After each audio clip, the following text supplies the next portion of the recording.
Hello everyone. आज है 4 अक्टूबर और 4 अक्टूबर की करंट अफेयर्स हम देखते हैं। सबसे पहले देखेंगे राष्ट्रीय और राज्य समाचार। कर्नाटक से संबंधित प्रमुख घटनाक्रम।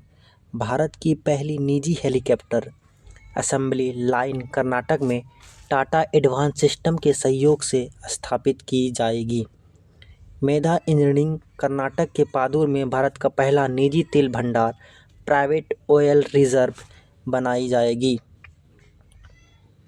मेधा इंजीनियरिंग कर्नाटक के पादुर में भारत का पहला निजी तेल भंडार बनाएगी। कर्नाटक मक्का, कॉफ़ी और नारियल के उत्पादन में देश में नंबर 1 पर है और यहाँ भारत में सबसे अधिक हाथी है। नवाचार को बढ़ावा देने के लिए 1000 करोड़ की लीप योजना शुरू की गई है। ये कहाँ पे शुरू की गई है? ये कर्नाटक में शुरू की गई है। और साथ ही साथ दृष्टि बाधित यात्रियों की सहायता के लिए ध्वनि स्पंदन योजना कर्नाटक में शुरू की गई है।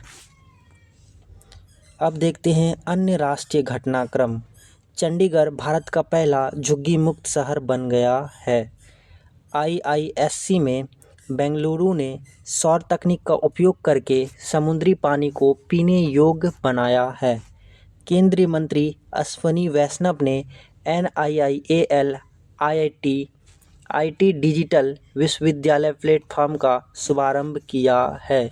जो किया है केंद्रीय मंत्री अश्विनी वैष्णव ने। भारत ने वीज़ा की एक नई श्रेणी आयुष वीज़ा शुरू की है। भारत में कुल रामसर स्थलों की संख्या अब 93 हो गई है। भारत में दुनिया का दूसरा सबसे बड़ा सड़क नेटवर्क और तीसरा सबसे बड़ा मेट्रो रेल नेटवर्क है। दुनिया का सबसे बड़ा सड़क नेटवर्क और तीसरा सबसे बड़ा रेल नेटवर्क भारत में है। बैंकिंग अर्थव्यवस्था और नियुक्तियों के अंतर्गत हम देखते हैं पहला पॉइंट, RBI ने ऑनलाइन भुगतान के तेज़ी से विस्तार के कारण एक भुगतान नियामक बोर्ड की स्थापना की है, जो की है RBI, reserve bank of India. Girish Chandra Murmu को RBI के उप गवर्नर के रूप में नियुक्त किया गया है। Kalyan Kumar central bank of India के MD और CEO बने हैं और Ashish Pande union bank of India के MD और CEO नियुक्त किए गए हैं। मिथुन मनहास को BCCI के नए अध्यक्ष बनाए गए हैं। ADB ने वित्त वर्ष 2026 में भारत की विकास दर के अनुमान को 6.7% से घटाकर 6.5% तक कर दिया है। पुरस्कार और सम्मान के अंतर्गत हम देखते हैं भारत ने सामाजिक सुरक्षा में उत्कृष्ट उपलब्धि के लिए अंतर्राष्ट्रीय सामाजिक सुरक्षा ISSA पुरस्कार जीता है। कर्नाटक के बीबी फातिमा महिला स्वयं सहायता समूह ने संयुक्त राष्ट्र का इक्वेटर पुरस्कार जीता है। डॉक्टर आर्थर जेम्स को तमिलनाडु साइंटिस्ट अवार्ड से सम्मानित किया गया है। American society of mechanical engineers द्वारा बाबा कल्याणी को होली मेडल से सम्मानित किया गया है। और देखते हैं खेल और अंतर्राष्ट्रीय घटनाक्रम।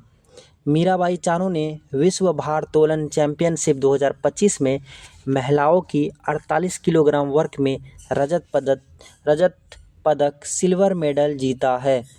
भारत ने पाकिस्तान को हराकर 9वीं बार एशिया कप जीता। शरद कमल एशियाई टेबल टेनिस चैंपियनशिप 2025 के ब्रांड एम्बेसडर नियुक्त किए गए हैं। भारत को अंतर्राष्ट्रीय नागरिक उन्नयन संगठन ICAO की परिषद में पुनः निर्वाचित किया गया है। दुनिया का सबसे ऊंचा पुल 625 मीटर चीन में खोला गया है और ये दुनिया का सबसे ऊंचा पुल है जो चीन में खोला गया है। सिंगापुर में स्थित चांगी इंटरनेशनल एयरपोर्ट को सर्वश्रेष्ठ एयरपोर्ट घोषित किया गया है।